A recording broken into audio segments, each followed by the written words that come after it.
We begin, though, with the European elections. Over the next month, Hearts and Minds will be talking to all 7 candidates. First off the blocks is the Ulster Unionist, or should I say the Ulster Conservatives and Unionists' new force candidate, Jim Nicholson. Mr. Nicholson, your posters exhort us to vote for you, vote for change. A bit rich coming from a man seeking his 5th term in the European Parliament, surely. What change are you offering? Well, Noel, I think I'm best positioned to know the change that's required. For I've watched Europe now for over 20 years. I've watched Europe during that time when the people of France and the people of Holland voted against the Constitution. And the bureaucrats in Brussels said, no, we don't accept what you say, we're going back to the drawing board. And they come back with the Lisbon Treaty. The Lisbon Treaty is, argue about it, 90 to 95% of the Constitution. They put it out again. The people of the Republic of Ireland vote against it.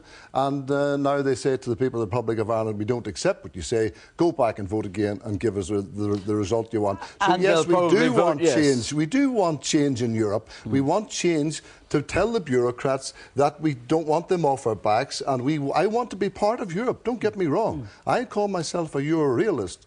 I'm not a Eurosceptic. I believe Europe has been very good in many parts for Northern Ireland. But I want to be in Europe, but I don't want to be told every day of the week by Europe what we can or cannot do. But we already are. Something like 75% of our legislation comes from Europe. What are you going to change? What's going to be different? Well, I think you can, and I think that's also part of the overall situation. They look at the statistics as far as Storm is concerned, is somewhere around 70%. Somewhere less than that in Westminster originates from Europe. Some of it good, some of it bad. You're fighting but a losing battle. No, it's not a losing battle. A lot of it is about implementation.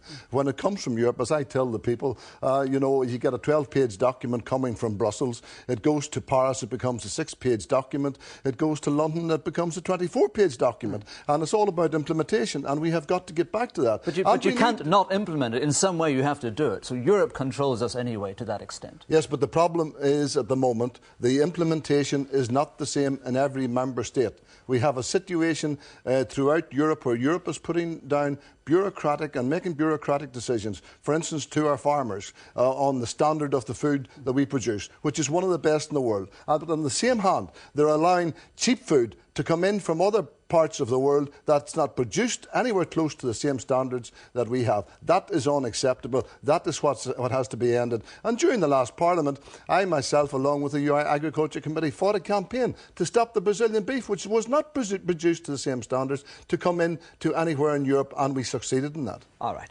You're part of this new force, this Unionist and Conservative Party. Ulster Unionist Conservative, yes. Are you 100% in favour of that? Well, I've been working with the Conservatives now since 1999, when I joined up with them, because on many instances in Europe we are voting the same way. As far as the elections... Yes, that was the European People's Party.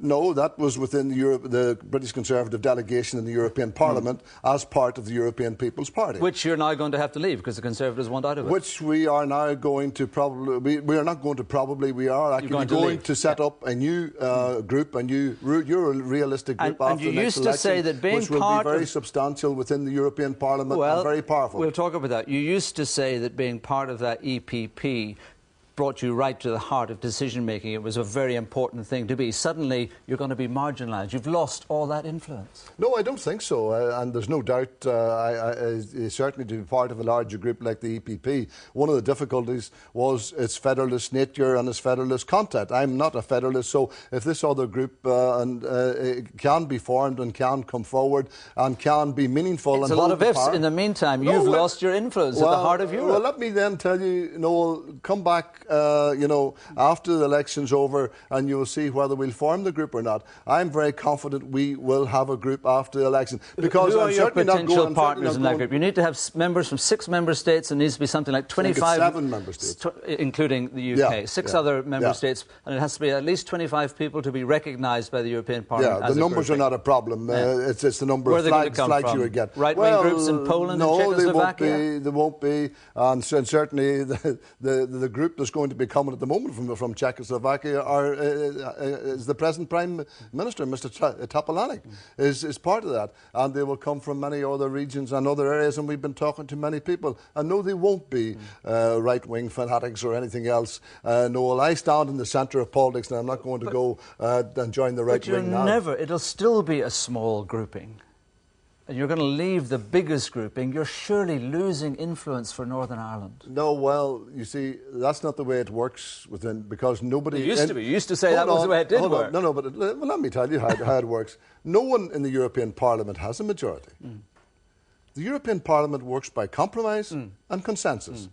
So for the centre-right to have a majority, they have got to bring that lots of people together, not just any new grouping that's formed. You've got the EPP, some of the smaller groups to get that majority. But do you remember saying that being part of the EPP maximised Northern Ireland's influence? Do you remember saying that? Yes, I certainly do. So suddenly that's not the case anymore. But I will still be able to represent that in a very positive, meaningful way.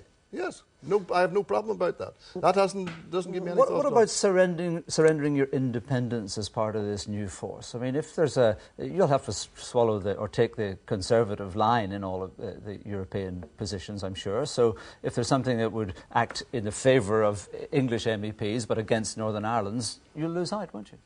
Well, I've always, even when I was a member of the EPP or wherever I'll be a member of, if it's in Northern Ireland's interest first, and that is what happens in many other areas of the European Parliament. People represent the people who vote for them. I will certainly do that. But I haven't found to this time, and I've been with them now for 10 years, very rare I've ever had to vote a different way from what they come forward with. So what's the gain to Northern Ireland of you, if you are re-elected, being lumped with the Conservatives in a small sidelined group, some would argue?